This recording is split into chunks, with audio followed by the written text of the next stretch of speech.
இவங்கெல்லாம் சேர்ந்து ஒரு செக்ஸ் நெட்வொர்க்கே கிரியேட் பண்ணியிருக்காங்க. எல்லாம் குரூப்ல இருக்காங்க. நான் உனக்கு என்ன ரேட்டு, எனக்கு என்ன ரேட். செக்ஸ் குரூப் வச்சிருக்காங்க. எங்களை யார் செலக்ட் பண்றாங்களோ அவங்க வீட்டுக்கு அனுப்பி அவங்க கூட பண்ண வச்சு அதை வீடியோ எடுத்து மிரட்டி இவங்ககிட்டலாம் பணம் வாங்குறாங்க. வீடியோ கால் காசு, தூக்கி காட்டுறது காசு, வைக்கிறது காசு எல்லாம் தனித்தனியாக பிரித்து போட்டு எல்லாம் ஜிபே போட்டு அடிச்சு நகர்த்திருக்காங்க. அவ்வளோ பெரிய ரொட்டேஷன் பண்ணியிருக்காங்க. அதில் இந்த இடையில சில பெண்களுக்கெல்லாம் 1 லட்சம்லாம் ஒரு இரவுக்கு வழங்கப்பட்டதாகலாம் சொல்கிறாங்க. ரவுடி பேபி சூர்யாவும் சிக்கந்தரும் எனக்கு கொலை மிரட்டல் கொடுக்குறாங்க. சின்ன பிள்ளைங்க எப்படி மாட்டிருக்குன்னா இந்த மாதிரி ஃபேம் பண்ணுறோம்னு சொல்லி அழைச்சிட்டு வந்திருப்பாங்க. உங்களே இந்த மாதிரி புகழாகிறான்னு. புகழுக்கு யார் தாங்க அடிமை இல்லை, எல்லாருமே புகழுக்கு அடிமை தானே. இது ஒரு போதை தானே, புகழ் போதை. டக்குன்னு வேட்டையாக வைப்பாங்க. அவர் பாரு எத்தனை லட்சம் பேர் பார்க்குறான் பாரு அப்படின்ட்டு அப்படியே ரொம்ப அக்கோடாக உட்காந்துருக்கு அந்த லேடி. உட்காந்துட்டோன்னே சரன்னு வாடாங்குது எல்லாரையும். அப்படியே ஒரு இடத்துல வரம்பு மீறி காமெண்ட்டை ஏற்ற ஆரம்பிக்கிறானோ. இதுவும் திருப்பி அதெல்லாம் செஞ்சு காமிக்குது. அப்போ ஒரு சினிமா நடிகை கூப்பிட்டாக்க அவங்க 10 லட்சம் 20 லட்சம் காசு கேட்பாங்க. இவங்களை கூப்பிட்டா 10,000 தான் கொடுத்தா போதும். எப்படி மைனர் பிள்ளைகளை வந்து செக்ஸுக்கு பயன்படுத்துறது எவ்வளோ பெரிய அஃபென்ஸ் அது. ஆக மொத்தம் இது ஒரு sex mafia gang. TN now நேயர்களுக்கு வணக்கம். இன்றைய நேர்களுக்காக நம்முடன் இணைகிறார் குற்றவியல் வழக்கறிஞர் டாக்டர் ஆர்எஸ் தமிழ்வேந்தன் அவர்கள். வணக்கம் சார். வணக்கம். சித்ரா என்ற பெண் வந்து 2 நாளைக்கு முன்னாடி ஒரு ப்ரெஸ் மீட் கொடுத்துருந்தாங்க. அந்த ப்ரெஸ் மீட்டில் அதிர்ச்சி அளிக்கிற தகவல்கள்லாம் சொல்லியிருந்தாங்க. பல யூடியூபர்ஸ் மீது அடுக்கடுக்கான புகார்களை தெரிவிச்சிருந்தாங்க. இது எப்படி பார்க்குறீங்க சார்? இல்லை, ஆக்சுவலாக அவங்க வந்துட்டு அவங்களோட பணம் வந்து யாரும் ஹேக் செஞ்சு எடுத்துகிட்ட மாதிரி அவங்க சொல்கிறாங்க. பணத்தை எடுத்த யாருன்னு பார்த்தா 2 லட்ச ரூபா. யாருன்னு போய் சுற்றி போய் பார்த்தாக்க அது திவ்யா கல்லச்சின்னு சொல்லி தஞ்சாவூர் பொண்ணு. அதோட அக்கௌண்ட்டு தான் ஹேக் பண்ணி அவங்க தான் எடுத்திருக்காங்க. அவங்க அட்ரஸ் தான் வருதுங்கிற மாதிரி அவங்க சொல்லியிருக்காங்க. சரி, இதில் என்ன பிரச்சனை அப்படின்னா ரைட்டு, ஓகே. அவங்க வீட்டுக்கு போகக்குள்ள அங்கே நிறைய சின்ன பிள்ளைங்க, அதாவது 18 வயசு நிரம்பாத சின்ன பிள்ளைகளை பாலியல் தொழிலில் அவங்க ஈடுபடுத்துகிறாங்கன்னு அவங்க பகிரங்கமாக அறிவிக்கிறாங்க குற்றச்சாட்டு. பட் அந்த எதிர்த்தரப்புலேருந்து இன்ன வரைக்கும் அந்த வீடியோஸோ எதுவுமே வரல. எல்லாம் சைலண்ட்டாக தான் இருக்காங்க. அவங்கள மட்டும் வைக்கலை, ஒட்டுமொத்த யூடியூபர்ஸ் நிறைய பேர் மேலே அவங்க குற்றச்சாட்டை வைக்கிறாங்க. இவங்கெல்லாம் ப்ராஸ்டியூட் தான், பாலியல் தொழில் தான் பண்ணுறாங்க இவங்க அப்படின்ற மாதிரி குற்றச்சாட்டை வைக்கிறாங்க. இதோட நம்பகத்தன்மை காவல்துறை விசாரித்தா தான் நமக்கு தெரியும். ஏன்னா நம்ம வந்து ப்ரெஸ் மீட்டு கொடுத்துட்டாங்க அப்படின்றதுனால நம்ம ஒன் சைடாகவும் பேசிட முடியாது. அதேமாதிரி அவங்க சொன்னது ஒரு ஆதாரம் இல்லாமல் ஒரு ப்ரெஸ் மீட்டை கொடுக்க முடியாது. அப்படி வந்து உட்காந்து சொல்லிட முடியாது. உண்மைத்தன்மை காவல்துறை விசாரிக்கணும். அதை விசாரித்த பிறகு ஒரு முடிவுக்கு வந்துடலாம். அதுதான் சரியாக இருக்க முடியும். ஏன்னா இந்த டிக்டாக் இந்த பிரபலங்கள் இருக்காங்கல்ல, அவங்க தன்னைத்தானே பிரபலம் நினச்சிட்டு இருக்காங்க. அது பிரபலம்லாம் இல்லை. மிஷ்கின் பேசினார்ல, அது அவலட்சணம், அது அசிங்கம் அப்படின்னு சொன்னார்ல, உண்மைதான் அது. ஏன்னா இவங்க கன்ஃபியூஸ் பண்ணிக்கிறாங்க. இவங்க வந்து ஒரு செல்ஃபோன் இருந்தால் போதும், அதிலே எடிட் பண்ணலாம். இவங்க அதில் வர்ற பாடல்களுக்கும் அதில் வர டைலாக்குகளுக்கும் இவங்க வந்து ஃபங்க்ஷன் பண்ணுறாங்க. இவங்க எல்லாருமே பார்த்திங்கன்னா எங்கேனாவது பொது இடத்துக்கு போனீங்கன்னா ஒரு ஃபோட்டோ எடுத்துக்கலாமான்னு கேட்பாங்க. நம்மளும் ஒரு ஃபோட்டோ எடுத்துக்கலாம்னு சொல்கிறதுக்கும் அவங்களும் சொல்கிறது நிறைய வித்தியாசம் இருக்குது. நம்ம ஒரு மெயில், நம்ம நிறைய கிரைம் பேசுகிறோம், மக்களோட மக்களாக கனெக்ட் ஆகிறோம், அதோட நம்மள்ட்ட ஒரு ஃபோட்டோ எடுத்துக்கோன்னு ஆசைப்படுவாங்க. பேசினா இல்லைடா அவர் பார்த்துட்டான்னு சொல்லிப்பான். அது பசங்க பொண்ணுங்கள்கிட்ட அந்த திருச்சி சாதனா போகுது, ஒரு பேட்டி எடுங்க, ஒரு ஃபோட்டோ எடுங்கன்னா எவ்வளோ கேவலமான விமர்சனத்தோடு உங்களை எடுப்பாங்கன்னு தெரியுமா? இப்போ நம்ம இவ்வளோ பேசுகிறோம்ல, நம்ம கீழே கமெண்ட் பாக்ஸில் ஏதாவது தப்பாக நம்மளை திட்டியிருந்தா 1 செகண்டாவது நம்ம அதை நினச்சிட்டு தான் வருத்தப்பட்டுட்டு தான் அடுத்தடுத்து நம்ம மூவ் ஆகிறோம். அப்புறம் ஒரு காலகட்டத்தில் அதை பற்றியெல்லாம் பெருசாக எடுத்துக்கிறது இல்லை. பார்க்குறதோட சரி, ட்ரோலை பார்த்து தள்ளி விட்டு போயிட்டே இருக்குது. ஆனால் இவங்க அதை பார்க்குறதே கிடையாது. ஆனால் கமெண்ட் பாக்ஸை பிளாக் பண்ணுறதும் கிடையாது, ஓப்பனில் தான் இருக்கும். என்ன வேணால் கழுவி ஊற்றலாம்.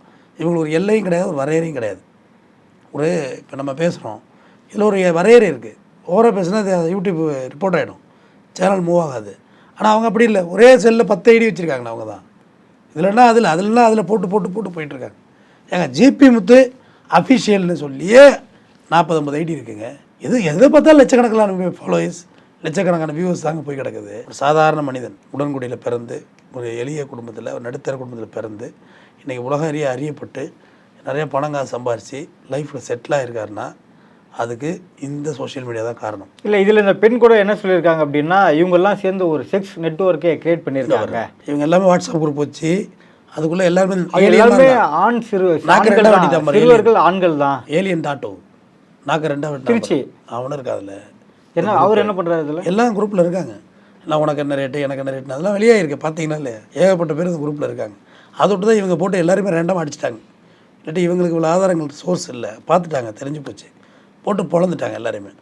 வீடியோ காலு காசு, தூக்கி காட்டுறது காசு, வைக்கிறது காசு எல்லாம் தனித்தனியாக பிரித்து போட்டு எல்லாம் ஜிபே போட்டு அடித்து நகர்த்திருக்காங்க. அவ்வளோ பெரிய ரொட்டேஷன் பண்ணியிருக்காங்க. அதில் இந்த இடையில சில பெண்களுக்கெல்லாம் 1 லட்சம்லாம் ஒரு இரவுக்கு வழங்கப்பட்டதாகலாம் சொல்கிறாங்க. அதுவும் யூடியூபர். ஏன்னா ஆரம்பத்தில் இது டிக்டாக்னு சொல்லிட்டு ஒரு செயலி இருந்துச்சு. அதை நான் அப்பயே அப்போஸ் பண்ணி நான் வழக்கெல்லாம் போட்டேன். ஏன்னா அது வந்து தவறானது. ஏன்னா ஒரு பஸ்ஸை ஓட்டிகிட்டே பண்ணிட்டான். ஒரு 14 பேர் இறந்து போயிட்டாங்க. பஸ் ஆக்சிடென்ட் ஆகி ரன்னிங்கில் பண்ணி எல்லாமே இவங்க எல்லாமே அது சென்சார்லாம் கிடையாது அந்த ஆப்பில். எப்படி வருமா ஆடலாங்கிற மாதிரி தான் இருக்குது. அதனால் இவங்க எல்லாருமே அதில் உருவானவங்க தான். கோவிட்டோட தான் டிக்டாக் க்ளோஸ் ஆனிச்சு. அதுக்கு பிறகு இன்ஸ்டாகிராம் இருக்குது, ஃபேஸ்புக் இருக்குது, அப்புறம் ஷேர் சாட்டு, ஸ்னாப் சாட்டு, ஹலோன்னு ஒரு ஆப் இருந்துச்சு. இப்போ அது இல்லை, நம்மள்ட்ட இல்லை அது ஹலோ. இது எல்லாத்தையும் வச்சு இவங்க எல்லாத்துலேயும் இருப்பாங்க. போய் பிறகு இன்ஸ்டாகிராமில் போக இல்லை ஒரு 10 ட்ரோல் பண்ணிங்க ஸ்க்ரால் பண்ணிங்களாலும் அது 2 இடத்துல அவங்க இருப்பாங்க. இவங்க தன்னை வந்து அதிகமான மேக்கப் போட்டு ஃபில்ட்ரு போட்டு வீடியோ எடுக்கிறது, அது மூலயமா தங்கள் சினிமாவுக்கு போய்டுவோங்கிற நம்பிக்கை. அது சரியாக வராது. அது எவ்வளோ உப்புமா கம்பெனி அடிச்சாந்து வச்சு 2-3 நாள் வச்சு இருந்துட்டு அனுப்பி விட்ருவாங்க. படம்லாம் வாய்ப்பு கொடுக்க மாட்டாங்க. ஏன்னா பட வாய்ப்பு அவ்வளோ ஈஸியாகவே இல்லை. இதே ஊரில் தான் நானும் இருக்கேன். அவ்வளோ சினிமா தொடர்போடு தான் இருக்கேன். ஒருத்தருக்கு சான்ஸ் வாங்கி கொடுக்கணும்னா அவ்வளோ கஷ்டமாக இருக்குது. ஏன்னா அந்த டைரக்டருக்கு பிடிக்கணும், ப்ரொடியூசருக்கு பிடிக்கணும், டைரக்டருக்கு ஏற்ற மாதிரியான கம்பாக்ட் இருக்கணும். இவங்கெல்லாம் ரொம்ப எளிதாக நினச்சிட்டு இருக்காங்க. இவங்களோட நோக்கம் என்னவாக இருக்கும்? சோஷியல் மீடியாவில் தனக்குன்னு ஒரு இடத்த பிடிக்கணும் அப்படின்றதா, இல்லை இது மூலியமாக இல்லை பலான தொழில்களை விரிவுபடுத்தணும் அப்படின்றத? ஏன்னா இந்த பெண் வந்து அடுக்கடுக்க இதிலே தான் சொல்கிறாங்க, ஆண் சிறுவர்கள் வச்சு தான் இவங்கெல்லாம் இது பண்ணுறாங்க அப்படின்ற ஒரு குற்றச்சாட்டையும் பதிவு பண்ணியிருந்தாங்க. முதல்ல உங்களுக்கான ஒரு இடம், ஃபேம், அதுக்கப்புறம் உங்களுக்கான தொகை, 2ம் தான். இது எல்லா துறையிலையும் இந்த பிரச்சனை இருக்குது தானே, இல்லைன்னு சொல்ல முடியாது. சினிமாவிலையுமே வந்து பார்த்திங்கன்னா ஃபஸ்ட்டு அறிமுகம் ஆகுள்ள அவங்கள வந்து அவ்வளோ அப்யூஸ்க்கு ஆளானதை அவங்களே சொல்கிறாங்க. அதுலேயும் பெரிய நடிகையாக போனவங்க யாரும் பேட்டி கொடுக்குறதில்ல. பார்த்தீங்களா, என்ன அட்ஜஸ்ட்மெண்ட்டு கூப்பிட்டாங்க வச்சாங்கன்னு கொடுக்க மாட்டாங்க அவங்க. ஏன்னா அது ட்ராபேக் ஆகிடுன்னு தெரியும் அவங்களுக்கு, பேருக்கு டேமேஜ் ஆகிடுன்னு தெரியும். வாய்ப்பு இல்லாமல் போன பிறகு எல்லாரையும் பற்றி திட்ட ஆரம்பிச்சிடுவாங்க. கோபத்தில் திட்டுறது தான் அது. சுஜி லீக்ஸாக இருக்கட்டும், எல்லாமே சொல்கிறேன். சிங்கருக்கே வாய்ப்புக்கு அட்ஜஸ்ட்மெண்ட்டு தேவைன்னு அவங்க தான் சொல்கிறாங்க. நடிக்கிறதுக்கு தேவை இருக்குமா இருக்காதா? எல்லா இடத்துலையும் பிரச்சனை உண்டு. இவங்க வந்து பார்த்திங்கன்னா இவங்கள்ட்ட அன்றைக்கி ஒருத்தவங்க கேட்குறாங்க, இப்போ தான் இவங்களே ஆங்கரு, இவங்களே எடிட்டரு, இவங்களே எல்லாமே ஒன் மேன் ஷோ தாங்க. அந்த பையன் கூட ஆக்சிடென்ட் ஆகிடுச்சிட்டான், உதயா சுமதின்னு. சினிமாவில் நடிக்கிறீங்களான்னு, நல்ல கதை அமைஞ்சால் நல்லா இருந்தால் நடிக்கலான்னு இருக்கா அப்படிங்கிறாங்க. ஓஹோ, அவ்வளோ ஈஸியாக இருக்கா வாய்ப்புன்னு கேட்குறாங்க. சினிமாவில் கொடுக்க மாட்டாங்கங்க. உங்களை மன உளைச்சலுக்கு ஆளாக்கிடுவாங்க. வாய்ப்பு இருக்காது. ஆனால் அவங்களோட நினைவுகள் அப்படி தான் இருக்குது. இப்போ திருச்சி சாதனா வந்து வீடெல்லாம் கட்டிகிட்டு இருக்காங்க. அவங்களோட வீடியோவும் பார்த்து தான் அந்த பெண்மணி சொல்கிறாங்களே, எல்லாமே சொல்கிறாங்க. அதில் எல்லாமே இருக்குன்றாங்க. நான் அதை வந்து சில மேலோட்டமாக கடந்து போனேன். ரவுடி பேபி சூர்யாவோட வீடியோ இருக்குங்கிறாங்க. எல்லாரை பற்றியும் வீடியோ இருக்குது. நான் பார்க்குறதுக்கெல்லாம் காசு கட்டணும், பேமெண்ட் அப்படின்னு தான். இவ்வளோ ஒரு டீம் வச்சு இவங்களே வீடியோ எடுக்கிறாங்களா?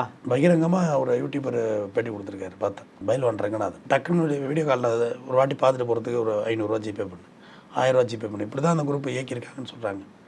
இப்போ அந்த திவ்யா கலச்சிங்கிற பொண்ணு உங்களுக்கு தெரிஞ்சிருக்கும்னு நினைக்கிறேன். எல்லாருக்குமே தெரியும்.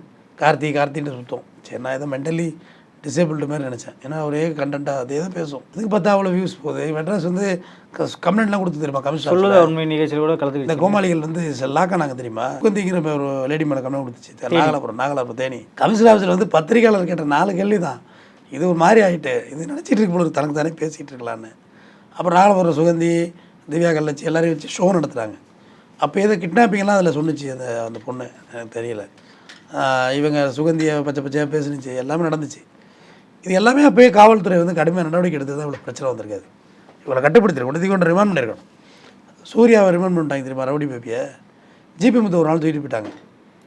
எப்படின்னா, பழங்குடி, நம்ம நாட்டின் பழங்குடி இனத்தவர்கள் இருக்காங்க, நம்ம தோழர்கள், அவங்கள வந்து என்ன நரி குறைத்தி மாரி ட்ரெஸ் பண்ணியிருக்க அப்படின்னு ஒரு பொண்ணை திட்டா சொல்லி அது ஒரு வார்த்தையாக்கி அதை தூக்கிட்டு போயிட்டாங்க. காலையில் சாயந்தரம் வச்சுருந்தா விட்டாங்க ஸ்டேஷனில். அதெல்லாம் ஒரு சின்ன மிரட்டலாக விட்டது தான். அவர் இப்போ பிக் பாஸ் அப்படி இப்படி வந்துட்டு இப்போ பெரிய லெவலில் பணம் சம்பாதிச்சிட்டாரு.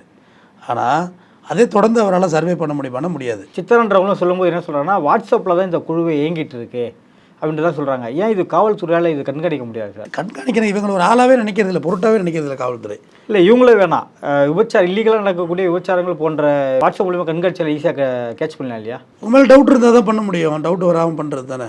எல்லாமே இவங்க வீடியோ கால் சேட்டிங் தான் பண்ணியிருக்காங்க. கண்டுபிடிச்சி தானே இப்போ எல்லாம் வெளியில் வருது, எல்லாமே நடக்கும் தானே. இந்த எசைராஜான்னு ஒருத்தர் பேட்டி கொடுப்பார். ரவுடிகள்லாம் குரூப் வச்சுட்டு இந்த இதாக குரூப்பெல்லாம் வச்சு சுற்றி இருந்து பிரித்து எடுத்துருவோம் எல்லாரையும்.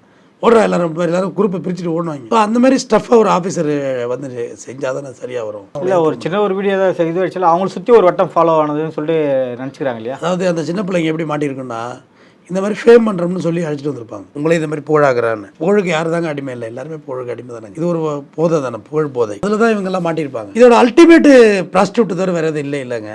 ஒரு வீடியோவில் கூட வந்து அவங்க ட்ராவல்லே இருக்காங்க. ஊட்டி, மூணாறு, கொடைக்கானல், அப்படியே ரவுண்டிங் தான். இது எல்லாமே நம்ம நினச்சிட்டு இருந்தோம் இவங்க தனித்தனியாக போகிறாங்கன்னு. இல்லை, எல்லாரும் ஒன்றா தான் இருக்காங்க. இந்த டிக்டாக் ரிட்டையர்டு கைஸ் இருக்காங்கல்ல, அவங்க எல்லாருமே ஒன்றா தான் இருக்காங்க. அந்த வீடியோ எல்லாத்தையும் பாருங்களேன், ஒன் பை பாருங்கள். இதில் இருக்கிறது இன்னொரு 2 குரூப்போட அந்த வீடியோவில் இருக்குது. அதே லேடி அந்த வேறு ஒரு குரூப்பில் இருக்குது. இது ஒரு பக்கம்டா. இந்த ஆம்பளைங்க வேறு ஒரு பக்கம்.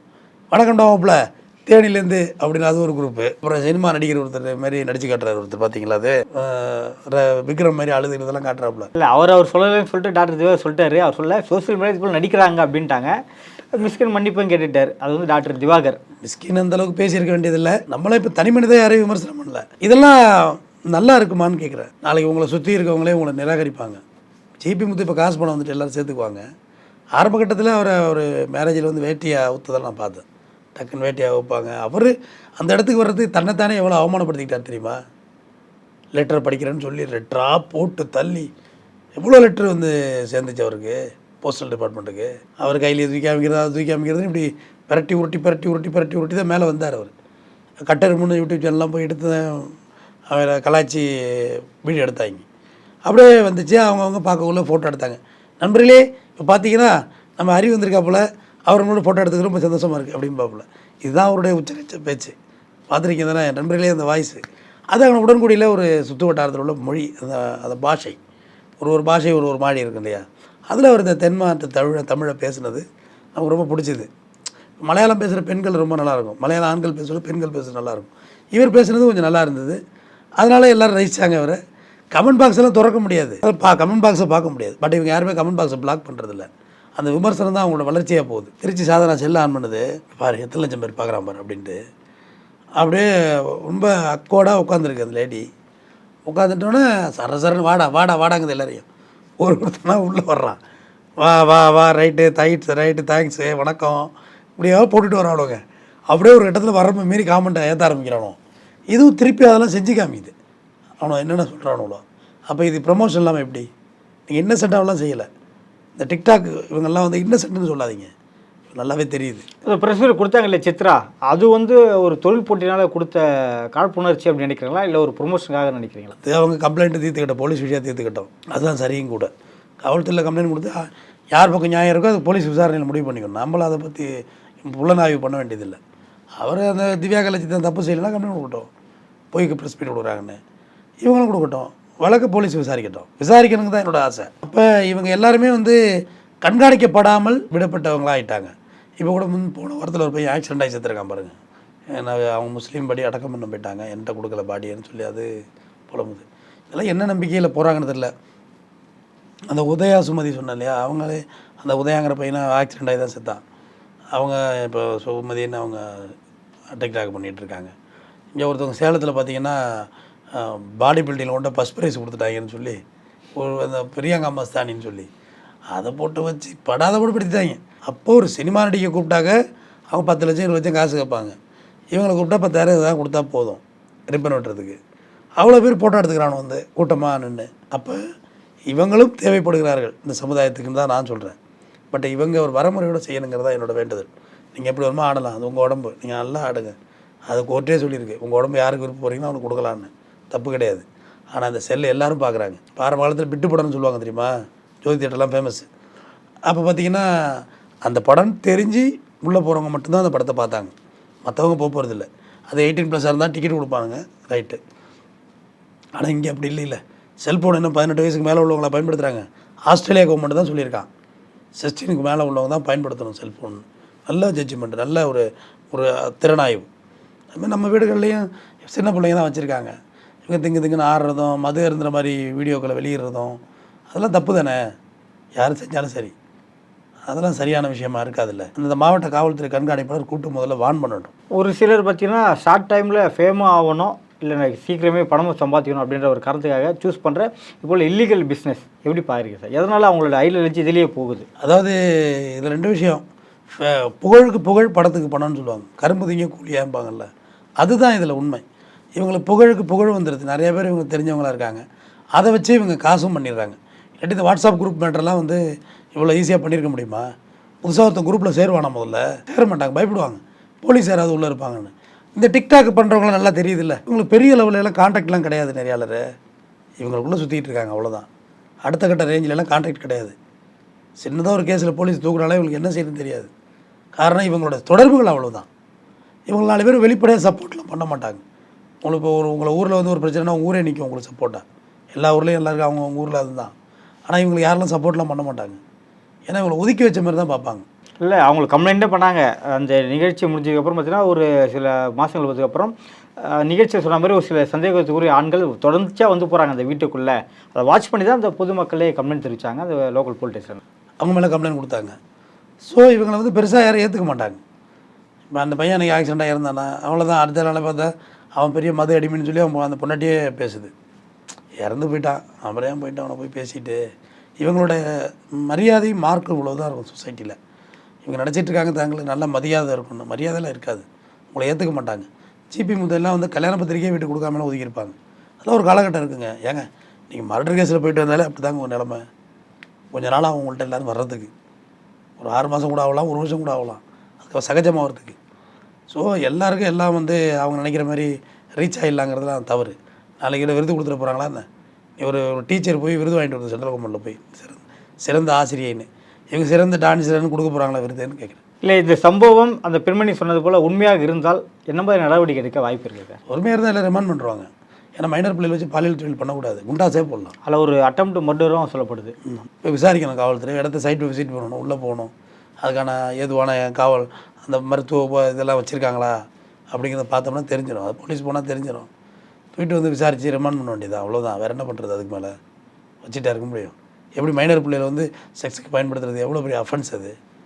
முதல்ல அதை சொல்லுங்கள். இவங்க எப்படியோ ஆடிட்டு போட்டோம், அடுத்த கட்ட ஜெனரேஷனை பார்க்கணும் நெறியாளரே.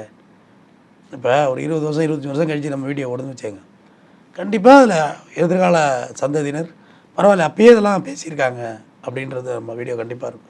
இன்றைக்கி ஏற்றுக்கிறாங்க ஏற்றலைங்கிறது வேறு விஷயம். ஒரு 20 இயர்ஸ் கழித்து நம்ம அதை பார்க்க இருக்கோமோ இல்லை அது வேறு விஷயம். ஆனால் 20 வருஷம் கழித்து இந்த வீடியோலாம் ரீச் ஆகும் எனக்கு தெரியாது. ஏன்னா இன்றைக்கி வந்து அண்ணா பேசுகிறதா இருக்கட்டும், கலைஞர் பேசுகிறதா இருக்கட்டும், பழைய வீடியோஸ் சொல்கிறேன், காமராசர் பேசுனது, பசுமன் தேவரையா பேசுனது, எல்லா வீடியோவும் நீ ட்ரெண்ட் ஆகிட்டு தானே இருக்குது. வருதில்லை, மறுபடியும் சுற்றி வருதில்லை. நம்ம நடந்து முடிந்த தவறெல்லாம் விடுங்க, அதை ஒன்றும் திருத்த முடியாது. ஐயோ அந்த தப்பை இப்படி பண்ணிட்டேன்னு வருத்தப்படாது, அது முடிஞ்சு போச்சு. அவங்களுக்கும் சொல்கிறேன், அவங்களே என்னோட சகோதரிகளாகவே நான் மரியாதை தர்றேன். என்ன சொல்கிறீங்க? பாவம், அவங்க சொல்ல தான் ஆள் இல்லை, நம்ம சொல்லுவோம். அவங்க நல்ல முறையில் நீங்கள் பண்ணுங்கள், உங்களுக்கு நல்ல மரியாதை கிடைக்கும். அக்கோடாக பேசாதீங்க, டபுள் மீனிங்கில் பேசாதீங்க, கெட்ட வார்த்தை பேசாதீங்க, கண்டென்ட்டுக்காக வியூஸ்க்காக வேண்டி ஏதாவது செய்யாதீங்க. உங்கள்கிட்ட நிறைய விஷயங்கள் இருக்குது. நல்லா சமைச்சு போடுங்களேன், குழம்பு வச்சு காமிங்க, நல்லா தான் போகுது. சாப்பாடு போட்ட வீடியோ போடுங்க, நல்லா தான் போகுது. சமுதாயத்துக்கு நீங்கள் செய்கிற வேலை ஒரு உதாரணமாவது இருக்கணும்.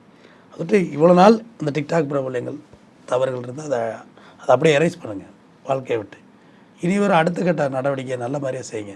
உங்களை சட்டமும் மரியாதை கொடுக்கும், சமூகமும் மரியாதை கொடுக்கும். நடப்பு நிகழ்வுகள் குறித்து பல்வேறு கருத்துக்களை பரிசமைக்க மிக்க நன்றி சார். நன்றி.